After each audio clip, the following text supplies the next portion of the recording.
Bonjour à tous, allez on y va pour les énergies de cette semaine. Alors, l'énergie qui va nous accompagner cette semaine est la 9 d'épée. Bon, la 9 d'épée, c'est pas très gai parce que ça parle beaucoup du fait qu'on se torture, qu'on est un peu replié sur soi-même. On réévalue un peu ses erreurs, alors ses erreurs réelles ou imaginaires, celles qu'on se crée aussi, parce que c'est possible, on se raconte des histoires de temps en temps. Il y a une sorte de solitude, mais il y a aussi dans cette carte l'aube de quelque chose qui se lève, et en fin de compte cette carte elle nous parle beaucoup d'identité. Donc on est en train de façonner son identité tout en faisant un petit bilan, un regard sur le passé, sur tout ce qu'on a construit jusqu'à aujourd'hui, qui l'on est, comment... Voilà, la 9 c'est aussi une fin de cycle en numérologie, donc le 9 c'est il y a quelque chose qui va émerger, il y a quelque chose qui va changer, il y a un lendemain qui arrive, mais en tout cas on est pile dans cette transition et en fin de compte vous devez peut-être le sentir déjà, et vous allez le sentir cette semaine. Peut-être que vous sentez un petit peu comme ça, en tout cas englué dans un truc qui n'est pas encore arrêté, quelque chose qui n'arrive pas encore, mais on est en transition en tout cas. Voilà, c'est ça qu'on nous dit, c'est qu'il y a une sorte de transition. Sur cette sorte de transition, là où on veut aller, ce qu'on veut le plus, ce qui va nous tenir à cœur, c'est la 5 de Pentacle.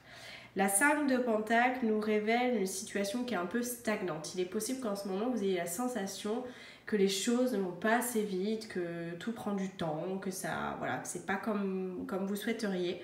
En tout cas, la notion de 5 nous parle de ça. Et le Pentacle va nous parler de tout ce qui est du fait de chercher des solutions. Moi, j'ai l'impression qu'on a le sentiment d'être un petit peu dépassé en ce moment, un petit peu fatigué. Vous voyez, elles ne sont pas toutes guettes, ces cartes. On a beaucoup donné ces derniers temps. On fait un bilan quand même du premier semestre quand même 2023. On arrive dans l'été. On est vraiment dans ce truc de... ok, là, il y a une nouvelle saison qui arrive. Comment je me sens? J'essaie de chercher des solutions. Mais voilà, il y a comme cette notion de... là où peut-être il y avait souffrance avant...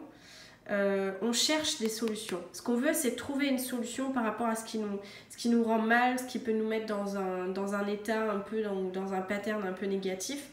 Ce qu'on veut le plus, c'est ça, c'est trouver une solution, entre guillemets, à nos problèmes, une résolution, quelque chose qui change, quelque chose qui apporte de la lumière, effectivement, sur notre chemin. C'est un peu ça.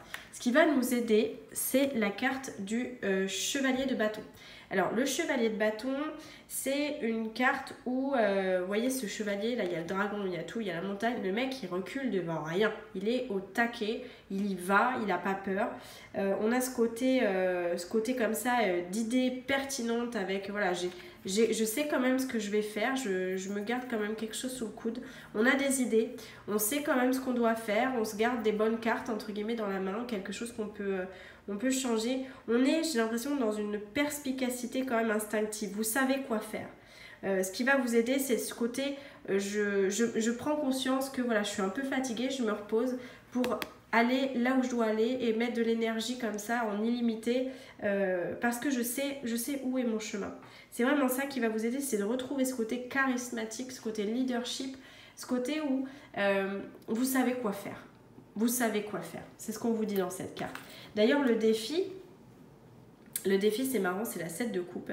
Le défi, c'est que vous avez plein d'options qui vont se présenter à vous. Toutes les options sont bonnes.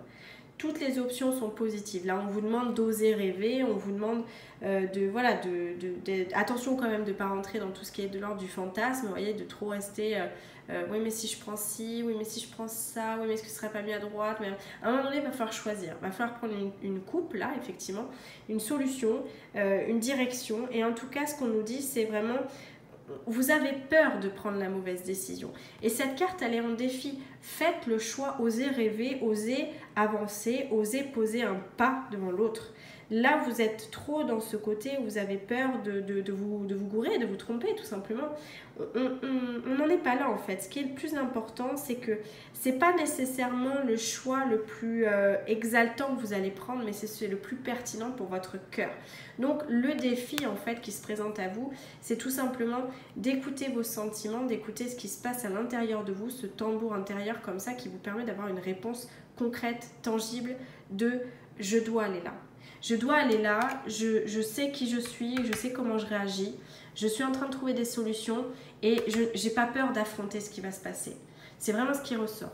En termes sentimental, on a la reine de coupe. Alors, la reine de coupe, c'est la reine des émotions par excellence, donc attention quand même à tout ce qui est trop plein d'émotions, au surplus, on met trop de choses voilà, dans sa relation. On met trop de choses, ça veut dire trop de sentiments, trop d'intuition, trop de ci, trop de ça, on est dans l'excès. Donc attention de ne pas être dans l'excès cette semaine justement au niveau sentimental, mais de bien recadrer ce qui est important. Et pour ça, cette reine-là, elle est assez formidable parce qu'elle a un atout, c'est son intuition et sa sensibilité. On voit que vous avez besoin dans votre vie relationnelle et sentimentale de ressentir quelque chose, d'être touché par l'autre et par la connexion profonde que vous pouvez en avoir avec cette personne. Moi, j'ai l'impression qu'on vous demande d'être empathique, d'être dans une communication positive. Osez échanger, osez partager vos émotions, vos peurs, tout ce qui est de l'ordre de vos difficultés.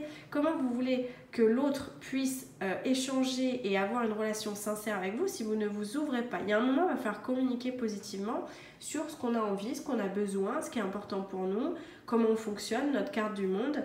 Il y a vraiment ce parcours-là qui est effectivement nécessaire pour l'éclosion d'une relation ou du moins en tout cas quelque chose de naissant.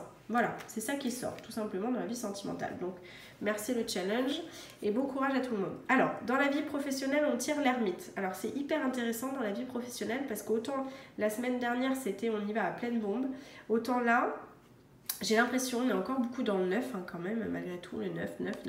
Moi, j'ai l'impression qu'on est dans une transition. Cette transition nous demande une réflexion, nous demande de prendre un temps en sagesse, en réconfort, en calme, en sérénité, parce que tout simplement, de toute façon, l'ermite, c'est une carte qui est quand même relativement positive. Donc, si vous vous posiez une question, encore une fois, ça vous répond oui. On est dans le oui, on est dans le positif, on est dans quelque chose de changeant.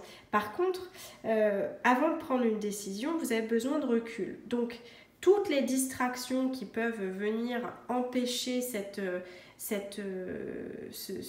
réflexion profonde sur votre travail, sur votre investissement, sur ce que vous mettez dans votre système de valeurs professionnelles, sur vos échanges avec les autres en termes d'équipe, en termes professionnels. Enfin voilà, il y a plein de choses qui rentrent là-dedans. En tout cas, on vous demande d'écouter, d'observer les informations qui viennent à vous. Vous avez vraiment, c'est un tirage où on s'écoute. On a les réponses en nous. On a juste une question de choix à mettre en place. Donc, vu que là, on est encore une fois dans le choix au niveau professionnel, il faut rester attentif à ce qui se passe autour de soi et juste prendre un temps de recul avec soi-même de façon à prendre la bonne décision professionnelle, ce qui vous convient le mieux, tout simplement. D'ailleurs, en carte bilan, j'aime bien ce jeu de cartes, il est super. Je tire la terre-mère. Donc, sentez-vous aimé et rassuré. Dans tout ça, on peut se sentir un peu perdu, déboussolé, décontenancé, voire déstabilisé. On voit que limite, c'est pas qu'on n'est pas bien, mais presque il y a un côté un peu, un coup ça va, un coup ça va pas. Bon, on vous demande, là vous voyez, c'est une femme qui est sereine, qui a de l'abondance, qui a quelque chose qui va naître d'elle-même, etc. Donc là, cette carte-là, la terre-mère, elle vous demande tout simplement de vous enraciner, de trouver en fin de compte ce qui vous fait du bien et d'être convaincu que le meilleur est à venir. Dites-vous que tout ce qui se passe dans l'univers en ce moment concorde à votre bonheur, concorde à ce côté où vous allez recevoir de l'abondance, quelque chose de positif. Il faut vraiment se mettre dans cette énergie tout simplement pour accueillir ce qui va se passer et prendre les meilleurs choix. D'ailleurs, en fleur de bac, je tire la carte du chèvrefeuille. La chèvrefeuille nous dit simplement en affirmation positive, je choisis la vie. Osez accueillir, osez vous dire oui, osez tout simplement voir que même dans des moments difficiles ou dans des facettes de nos vies qui sont un peu compliquées, on a de la force, on a des ressources. Utilisez vos ressources personnelles, faites une liste de ce qui est fort chez vous, de tous les événements marquants, positifs que vous avez pu avoir ou de toutes les situations dans lesquelles vous avez trouvé des issues parce que justement vous avez eu ce courage, cette résilience, ce dynamisme. C'est hyper important pour traverser cette semaine-là qui va se présenter. En tout cas, ça reste quand même un beau tirage d'introspection et de développement perso. Donc moi, Voilà, je ne sais pas ce que vous en pensez, je trouve ça assez joli. N'hésitez pas à me mettre des petits commentaires et si vous avez besoin de guidance personnalisée comme ça pour savoir un petit peu où vous allez, retrouvez-nous sur Qui voit tout. Et pour tout ce qui est voyance pure, médiumnité, à savoir des questions bien précises sur le sentimental, les états d'esprit, le professionnel, on répond aussi à vos questions sur Qui voit tout. Vous avez plusieurs médiums à disposition. Allez, à très bientôt, merci à vous.